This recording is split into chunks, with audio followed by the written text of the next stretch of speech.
Hey, it's a busy holiday week, and during this week, we are bringing you a look back at some of the most compelling stories and conversations we've covered for you in 2024. It's 24 in review.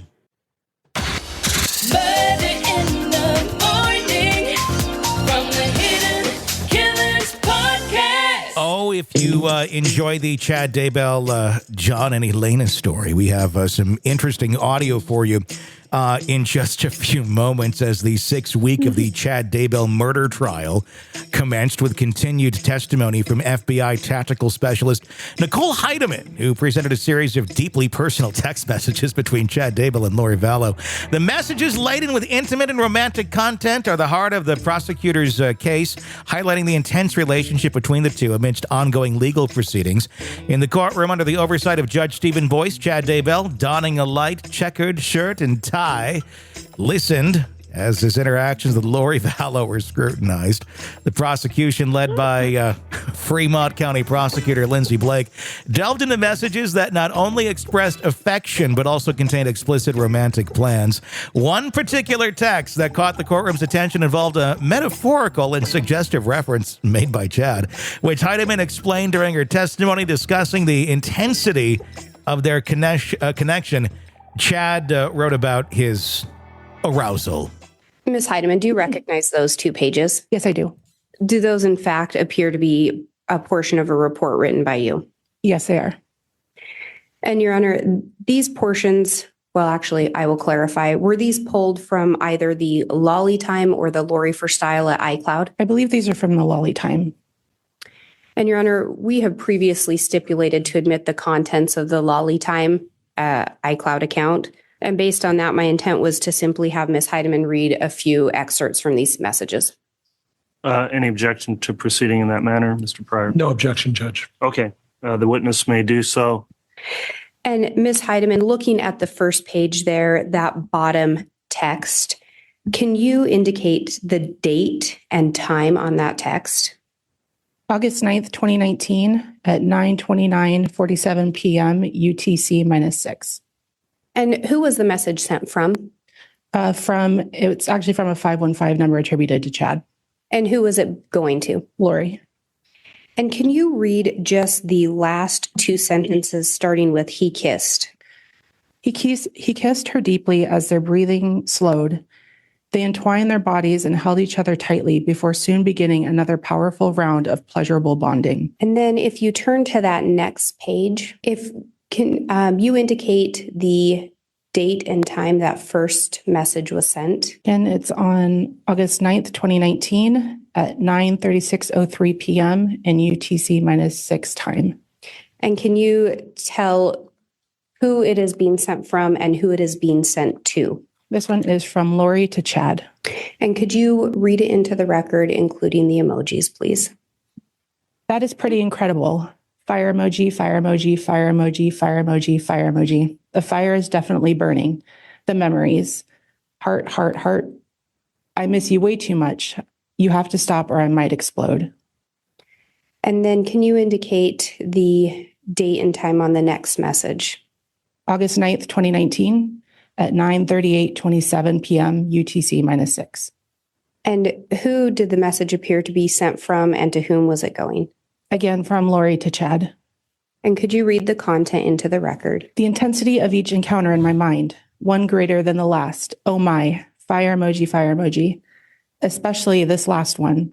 I've never loved you more. Heart. It just keeps growing. Kiss emoji. And then that next one, if you could indicate the date and time. August 9th, 2019 at 9:39:54 p.m. in UTC -6 time. And who did it appear to be being sent from and to whom was it going? From Chad to Lori. And could you please read it into the record?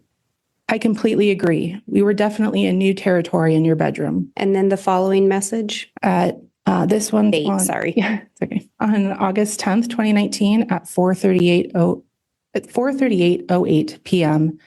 in UTC -6 time. And who did it appear to be going from and who was it being sent to? From Chad to Lori. Can you read it into the record? Elena's magic hand has gripped the storm, and they stare into each other's eyes, barely able to breathe as intense waves wash over them. And through the investigation, did you learn what storm was a name for? It appeared to be a name for Chad's penis.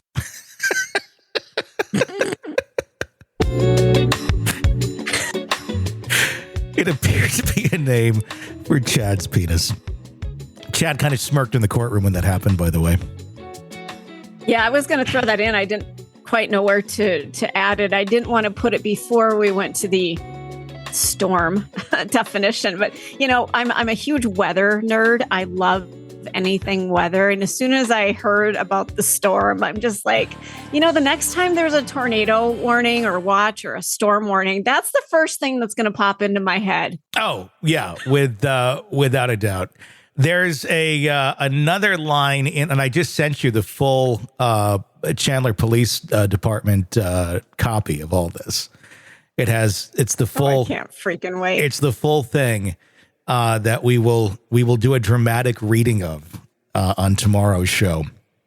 So buckle up, kids, and be careful driving, because you never know just how turned on you might get as we read the text messages of Chad Daybell and Lori Vallow. There is, I'm trying to find, I'm just throwing this here into text because I want to find, there's another line in here. This will be kind of a teaser for tomorrow. And I know the term, but I want to find the context of it. Where we go. Okay. Oh, where is it? It's not pulling up because it's a PDF. I believe the word loin fire is used. Oh, God, it sounds like something you get after eating some really spicy Mexican food. Yeah. I believe it's loin fire. It's something. Yeah. Loin fire. Yep. Oh, boy. These are things that are just better left. Well, and granted, we weren't supposed to know about all of this stuff. Mm-hmm. I mean, this was a private conversation, but now that the general public knows about it, it's, I feel icky, dirty. Yeah. Without a doubt. It's God, the context of it's really good too. It's like, and in a something otherwise known as loin fire.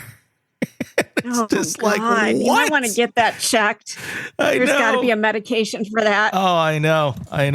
The day's proceeding also explored the couple's interest in malachite, which is a type of metal, with the prosecution suggesting that the searches for the mineral were tied to their broader plans and activities.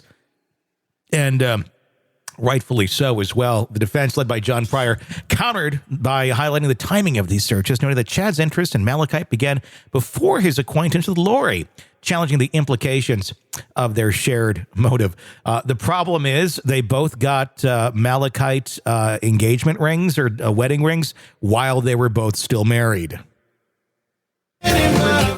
Oops, I got audio here. I got to turn off the whatever this weird music is that's playing, and I'll play this talking about when they got their rings. Stand by. Here we go.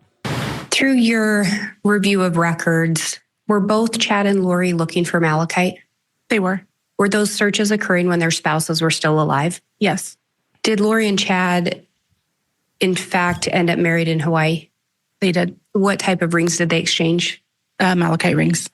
Yeah, they actually got them before everybody was dead. So, ouch.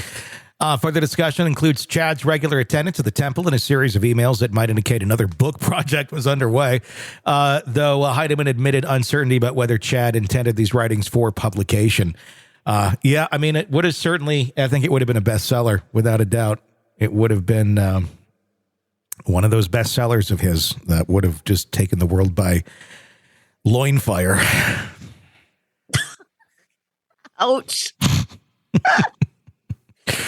You have an ice pack? Oh my God. Yeah. It's a circus over there. Now, would that be an antibiotic or an ointment situation? Loin fire? It's probably something you got to get treated with both, actually, because it's pretty severe.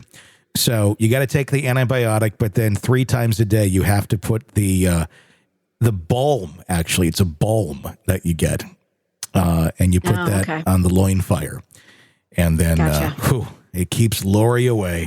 Want to listen ad-free? Want advanced access to all of our interviews before anyone else?